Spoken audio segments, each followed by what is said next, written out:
Une nuit d'août 1979, sur une route glacée du Minnesota, le shérif adjoint Val Johnson patrouillait seul, phare allumé, radio silencieuse.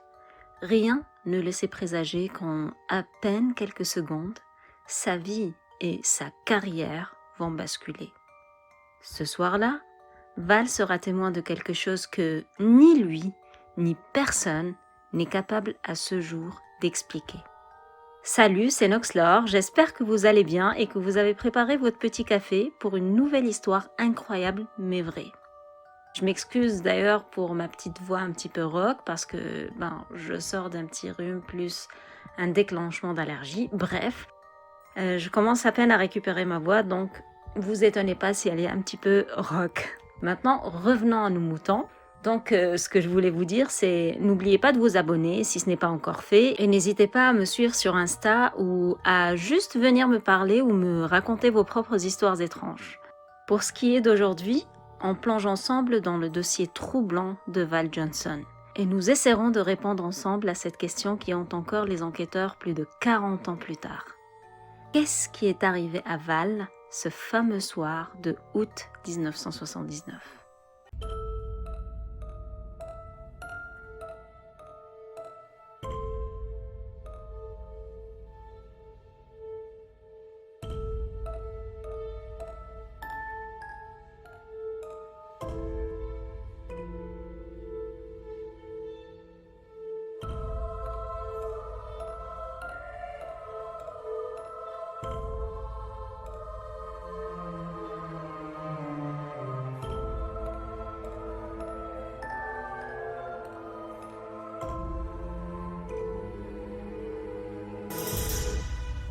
En 1979, Val Johnson, un homme de 35 ans, travaillait comme adjoint du shérif dans le comté de Marshall, au Minnesota.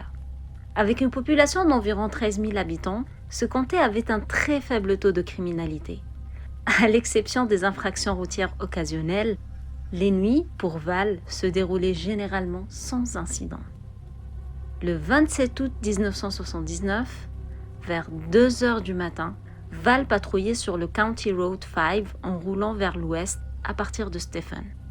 Il était au niveau de Warren, à environ 30 km des frontières du Dakota du Nord, lorsqu'il a vu une lumière éblouissante sur l'autoroute 20. Cette lumière était plus ou moins au sud-ouest de sa position. Si vous vous êtes posé la question de comment est-ce qu'il a pu voir cette lumière sur une autre autoroute, sachez que dans ce secteur, le terrain est tellement plat et peu boisé que la visibilité est très bonne. Donc, personne n'aura du mal à voir une lumière. Encore moins si elle est aussi intense que Val l'a décrite. Val a d'abord pensé qu'un semi-remorque avait heurté un cerf ou qu'un avion s'était écrasé sur la route. Il a alors appuyé sur l'accélérateur. Il se rapprochait de cette lumière à une vitesse de 80-90 km/h. Et à mesure qu'il se rapprochait, il se rendait de plus en plus compte qu'il ne s'agissait pas d'un semi-remorque, ni d'un avion, ni de rien qui puisse définir en fait. Et puis, d'un coup, alors qu'il essayait encore de comprendre ce qu'il voyait, la lumière s'est rapprochée très rapidement de lui et a entouré son véhicule, l'envahissant au complet. Elle a produit un flash intense suivi d'un bruit de verre cassé. 47 ans plus tard, Val se rappelle encore du choc. Il dit avoir eu l'impression d'avoir été heurté au visage avec un oreiller de 100 kilos. Puis, plus rien. Et à raison d'ailleurs, puisque pendant les 39 minutes qui ont suivi, Val était inconscient dans sa voiture. Et lorsqu'il s'est enfin réveillé, il était un peu dans les vapes. Et à mesure que ses yeux s'ajustaient, qu'il prenait conscience de son environnement, il s'est rendu compte que sa vision était très floue. Et au-delà de ça, il a pu comprendre que maintenant, sa voiture était garée sur le bas-côté, sur la voie nord de la route, donc dans le sens inverse de sa direction. Le moteur était éteint et les phares allumés, transperçant l'obscurité de la route. Puis vient une sensation intense de brûlure qui s'est fait sentir sur son visage. Un peu entre la panique et l'incompréhension, il s'est saisi de sa radio de patrouille et a demandé de l'aide. Je vous laisse avec l'audio original de cette communication. avec bien sûr une retranscription en français. 407, what is your condition? I don't know. Something just hit my car. I don't know how to explain it. Strange. Are you, what's your condition? Are you okay? Something attacked my car. I heard the glass breaking and the brakes locked up. I don't know what's going on. 10-4, I'll get hold of 406 Stephen and send him on his way. On peut entendre clairement Val dire qu'il ne connaît pas sa situation et que quelque chose a frappé sa voiture. La personne qui a intercepté l'appel et qu'on entend à la radio était un officier hors service qui s'est quand même hâté d'aller apporter son aide à son collègue. Cet officier a fini par repérer la voiture de patrouille de Val sur l'autoroute 220.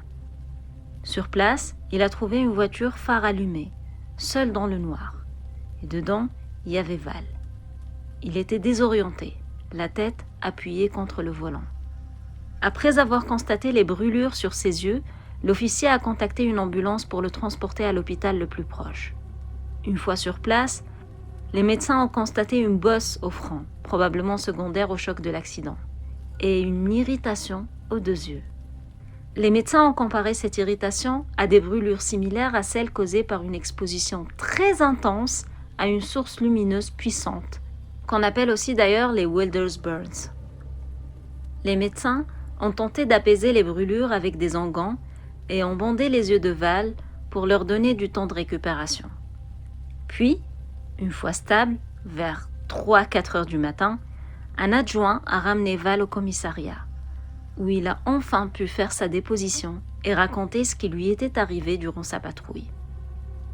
Val a décrit la lumière comme extrêmement brillante, pas comme un phare de voiture, pas comme un projecteur d'avion. Il l'a estimé à environ 20-30 cm de diamètre, flottant juste à quelques pieds du sol. Et ce n'était pas juste une lueur au loin. Elle est arrivée vers lui si vite et si soudainement qu'il n'a pas eu le temps de freiner. Ensuite, Val rapporte ne se souvenir de rien après avoir entendu le bruit de verre brisé. À ce moment-là, Val a pensé à sa femme. Il devait absolument l'appeler pour la rassurer. Il pensait, et a raison, qu'elle serait probablement inquiète de ne pas le voir rentrer de la nuit. Donc, ses yeux toujours bandés, il a tendu un bras et a demandé à l'adjoint à côté de lui lire l'heure sur sa montre. Sur la montre de Val, bien sûr. En ce faisant, l'adjoint a remarqué que la montre de Val avait 14 minutes de retard. C'est-à-dire que, au lieu d'afficher 3h14 du matin, elle affichait 3h du matin.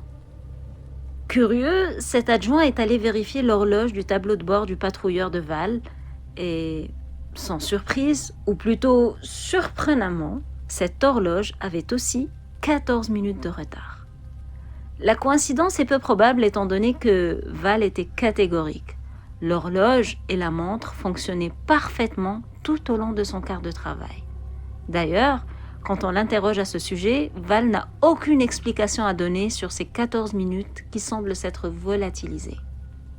Et si vous pensez que ce n'est pas assez étrange et que peut-être qu'il s'est brûlé à cause de X raisons dans la voiture, dites-vous que Val portait des lunettes de vue et que malgré les brûlures, sur ses yeux je veux dire, ses lunettes, elles, étaient intactes. De plus, lorsque la police est allée investiguer la Ford LTD de Val, ils ont trouvé des choses très troublantes. Le pare-brise avait plusieurs fissures visibles. Le capot avait une bosselure circulaire d'environ 3 cm de diamètre. Le phare avant, côté conducteur, était brisé et les antennes radio sur le toit étaient nettement pliées à un angle de 90 degrés. Si ce n'était pas suffisant, le patrouilleur lui-même semblait avoir traversé 260 mètres tout seul, terminant tourné à 90 degrés sur la route avant de s'immobiliser. Il est clair que ce qui avait heurté la voiture avait laissé des traces et des preuves que Val s'est faite percuter ou peut-être attaquer par un objet solide et imposant. Et voyant l'angulation des antennes et le sens de l'impact, on aurait dit que ce qui l'a heurté était un objet relativement haut ou qui lui est tombé dessus. Bref, entre les brûlures aux yeux de Val, les dommages causés à la voiture et les 14 minutes perdues, le département du shérif du comté de Marshall avait clairement un mystère entre les mains. Un mystère comme il n'en avait jamais vu auparavant. Un mystère auquel jusqu'à aujourd'hui, ils n'ont pas pu donner d'explication rationnelle. Même Val ne sait pas ce qu'il a vu et ne comprend pas ce qui lui était arrivé cette nuit-là. Mais il sait pertinemment que ça pourrait être un ovni. C'est une possibilité qui reste plausible dans son esprit, surtout en l'absence d'aucune autre explication satisfaisante. Quand on lui a posé explicitement cette question de « pensait-il que ça puisse être extraterrestre ?», il a répondu, et je reprends ses mots, « ça pourrait être un ovni, ça pourrait être extraterrestre, ça pourrait être un voyage dans le temps. Il pourrait s'agir aussi d'un projet militaire top secret de la base aérienne de Grand Forks. Ça pourrait être une variété de choses, mais mon niveau de salaire ne me permet pas de faire toutes ces spéculations avec une quelconque crédibilité. Donc, je ne le fais pas. » Pourtant, pendant des décennies, des chercheurs en ufologie, des enquêteurs indépendants et même des ingénieurs ont étudié l'affaire et ont spéculé en son nom. Un ingénieur métallurgiste qui a examiné la voiture a suggéré qu'une sorte de champ électromagnétique intense pourrait expliquer certains dommages. Mais il n'a pas pu trouver aucune explication plausible sur l'origine d'un tel champ dans le contexte de l'incident, ni comment ça aurait pu faire perdre connaissance à quelqu'un. Pour certains, l'hypothèse la plus probable est que Val a eu un contact rapproché avec un ovni, que cette nuit-là, il a fait une rencontre du 4e type avec une intelligence extraterrestre. Les dégâts sur lui, sa voiture et les 14 minutes perdues soutiennent cette hypothèse pour les ufologues. Surtout que cette nuit-là, les données radar et aérospatiales affirment qu'aucun aéronef connu ne survolait la région. C'est pour cette raison que des organisations comme le Center for UFO Studies ont été consultées peu après les faits. D'ailleurs, pour l'ufologue Jerome Clark, cette affaire est, et je cite ces mots, l'une des 10 rencontres d'OVNI les plus influentes de l'histoire. Bien sûr, l'hypothèse extraterrestre n'est pas la seule hypothèse. Certains scientifiques ont émis la possibilité que ce soit un phénomène atmosphérique rare, comme la foudre globulaire. J'en ai déjà un petit peu parlé dans la vidéo qui parlait de Wiedekamp. Je pourrais essayer de vous la mettre en miniature si vous êtes intéressé à voir cette vidéo aussi. Sinon, vous la trouverez facilement, je pense, sur ma playlist.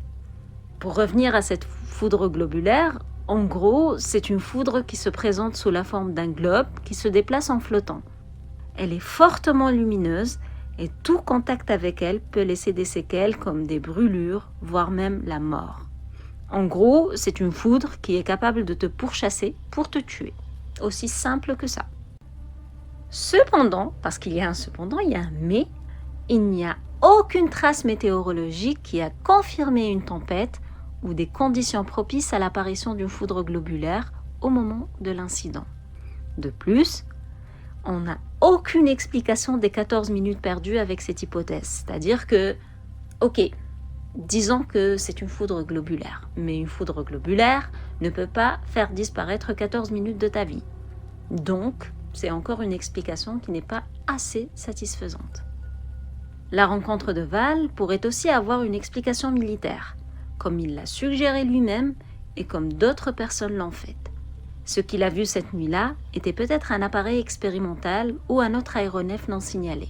Après tout, la base aérienne de Grand Forks n'était qu'à 96 km du lieu de l'incident. Pourtant, les autorités aériennes n'ont trouvé aucun enregistrement de vol et aucun débris ou élément matériel d'un autre engin n'ont été retrouvés. Et bien sûr, il n'y a toujours aucune explication des 14 minutes perdues. Une autre hypothèse est que Val ait mal interprété ce qu'il a vu, donc qu'un accident ordinaire ait été juste décrit d'une manière extraordinaire.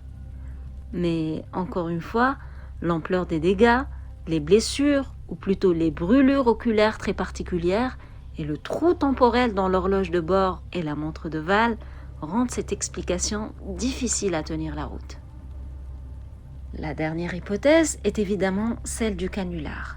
Val Johnson aurait tout monté de toutes pièces et Philip Klass, qui est connu comme le Sherlock Holmes de l'ufologie et qui a consacré une grande partie de sa vie à démystifier des observations d'OVNI, a mené une enquête approfondie sur l'incident de la Highway 220. À la fin de son enquête, il est sorti avec la conclusion que l'incident était un canular, mais sans vraiment donner de contre-preuves ou d'évidence. Il a juste tourné à la dérision tout ce qui s'était passé cette nuit-là. Il a dit qu'il serait absurde que des extraterrestres ou ufonautes, comme il les a appelés, donc des ufonautes malveillants, viennent frapper un phare avec un outil semblable à un marteau, frapper le capot et le pare-brise, plier doucement les antennes sans les casser, puis reviendraient à l'intérieur du véhicule pour reculer les aiguilles de la montre de Val et de l'horloge de la voiture et enlever les lunettes de Val pour viser ses yeux avec une lumière ultraviolette avant de lui remettre ses lunettes. Je vous ai décrit les événements de la même manière que Klass les avait décrits et vous le sentez, je suis sûre que dans la façon dont il décrit ces événements-là, l'ironie est très palpable pour dire que la séquence d'événements est très improbable et que c'est donc inévitablement un canular. Le truc, c'est que cette explication est très peu satisfaisante car, à part tourner à la dérision l'incident, elle n'apporte aucune preuve concrète et n'avance en rien l'enquête. De plus, la véracité de l'histoire de Val a été confirmée à la fois par le département du shérif du comté de Marshall et par le Centre d'études sur les ovnis. Et surtout, si on se met dans l'optique que c'est un canular, on doit absolument se demander que gagne Val à faire ce canular. De l'argent? De la notoriété? Val a montré un total désintérêt pour les deux. Au fait, à l'exception d'un chèque non sollicité de $1000 du National Enquirer pour la meilleure histoire d'OVNI de l'année, Val n'a pas gagné un centime de son histoire. Et pour ce qui est de la célébrité, elle n'a été que de courte durée et n'a pas été de tout repos, puisqu'il a été moqué, sa santé mentale a été remise en question et il a été traité de menteur. Dites-vous que quand l'histoire a été rendue publique, elle a attiré l'attention nationale. Val est même passé sur l'émission Good Morning America pour raconter son expérience à des millions de spectateurs. Mais l'attention constante des médias, les appels incessants et les théories folles ont fini par peser sur lui, au point qu'il a quitté la police peu après et a changé de vie.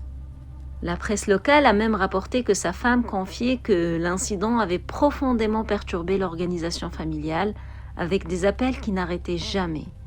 Donc, avec toute cette image globale, personnellement, je ne pense pas qu'il ait voulu faire un canular pareil pour chambouler sa vie et être traité un peu comme un phénomène de foire. Et quand, justement, les journalistes discutent avec lui, il dit clairement qu'il s'en fout de ce que les gens pensent de lui, que peu lui importe si on le croit ou pas.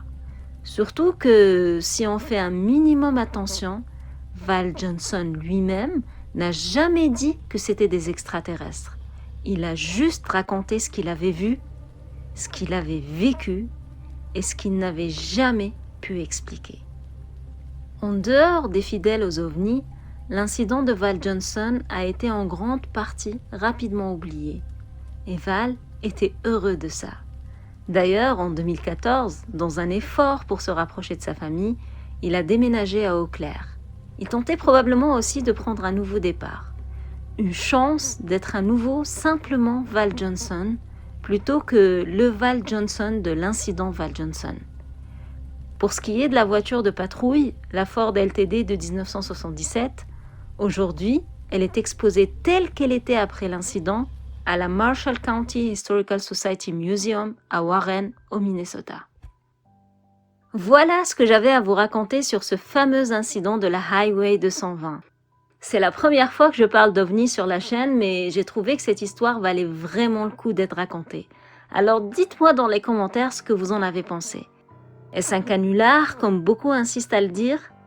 Est-ce une foudre globulaire? Ou peut-être un voyage dans le temps ou des extraterrestres? J'ai vraiment hâte de vous lire. Sur ce, portez-vous bien, soyez bienveillants et surtout, restez safe. Ciao!